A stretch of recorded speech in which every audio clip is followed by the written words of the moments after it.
знам за това повече. Може би за това повечето гадали са градчани. Ти можеш ли да живееш в града? Ами аз също съм живял как години в Пловдив. Живея в и в момента съм тук по лято.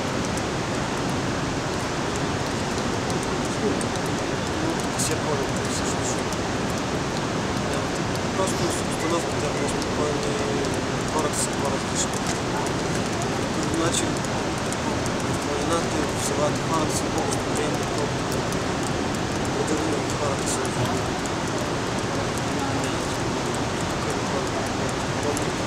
Дори да не те познаваш. Ти можеш ли да живееш тук? Постоянно? И не, може би, защото няма перспектива, няма бъдеще. Това може би, но имаше със сигурност бихме. Това значи няма перспектива в какъв смисъл? Няма перспектива за човек да създаде семейство и живее.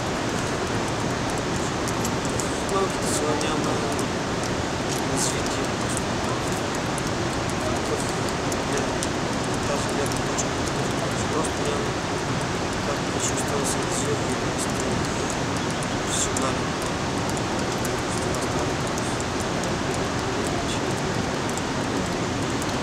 Does he believe Orpheus was a real person, or is it more of a legend?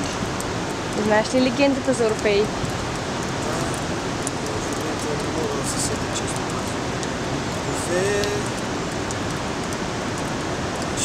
Мисля, че наскоро, защото има една теза, че Орфей е от трудопите. С арфа свири. В момента не мога да се сетя точно цялата легенда. Знам за какво става. Ти вярваш ли, че той наистина е бил от Родопите? И може би да. Защото не случайно чайните са били най-музикалните хора. Наистина. Както Валя Мутренската също получава. Да, повечето известни народни певци, музиканти са обичайни, може би за това е един малък профил от всички нас.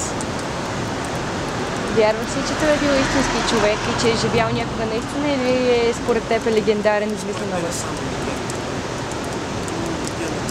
Легендата е нормална истина.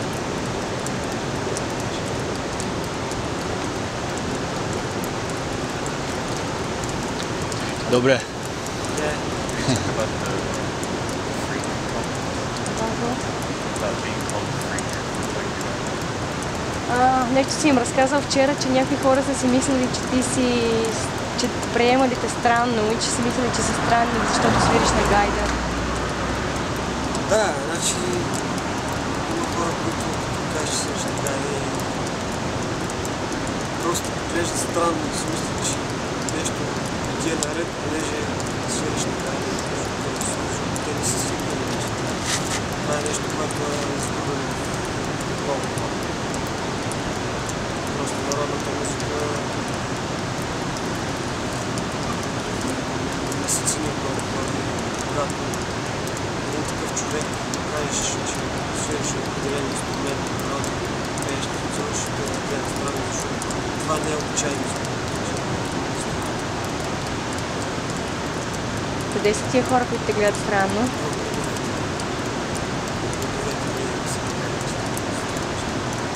Не, че нещо ми не е наред, просто се чувам защо да свиря така, няма въпрос. Защо? Те не могат да разберат защо. Кажи им сега, защо свириш на гайда? Защото обичам да свиря и това ме кара да се чувствам добре. Просто това е нещо, което трябва да през сърцето си, нещо да получавам. Просто ме кара да се чувствам добре.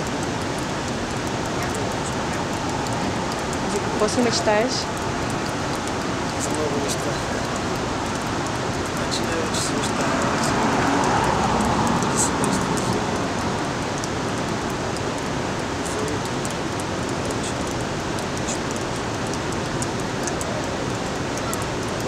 щеш го изградиш това семейство? Още не съм решил.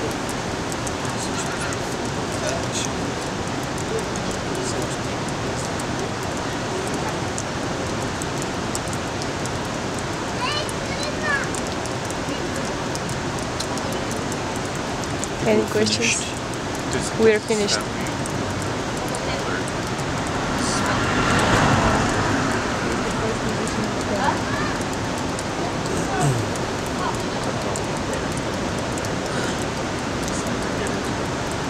Искаш ли още веднъж само да ни разкажеш защо реши да се занимаваш все пак с гайда, като беше на 13 години? Аз просто не че реших, просто се запалих. Това нещо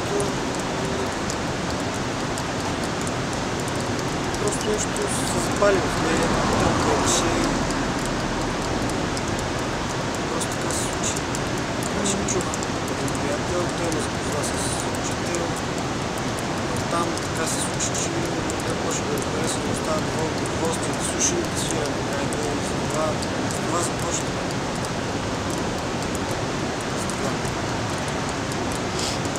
Сега какво правиш, докато си тук около къщата? Помагам на родителите си. Помагам на родителите си, в същото време уча. Тук ли си за постоянно или ще се връщате към Чепеларе? Не, за постоянно, скоро ще си отида. Може би до лятото. До Великден лято ще си тук. Да, може би до не съм решил още сега. А после лятото какво ще правиш? Лятото съм на стаж. Къде?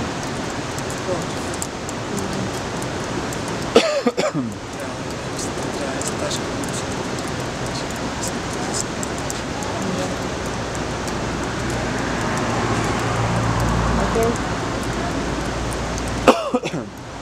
No more.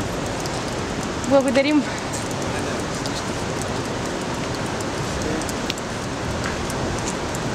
Не беше толкова страшно.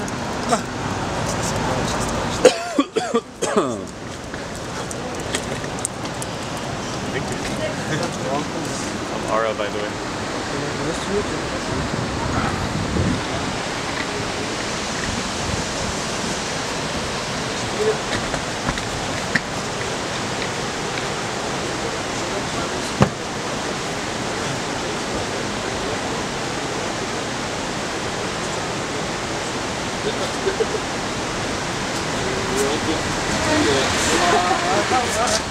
I feel dear blood. I know. Got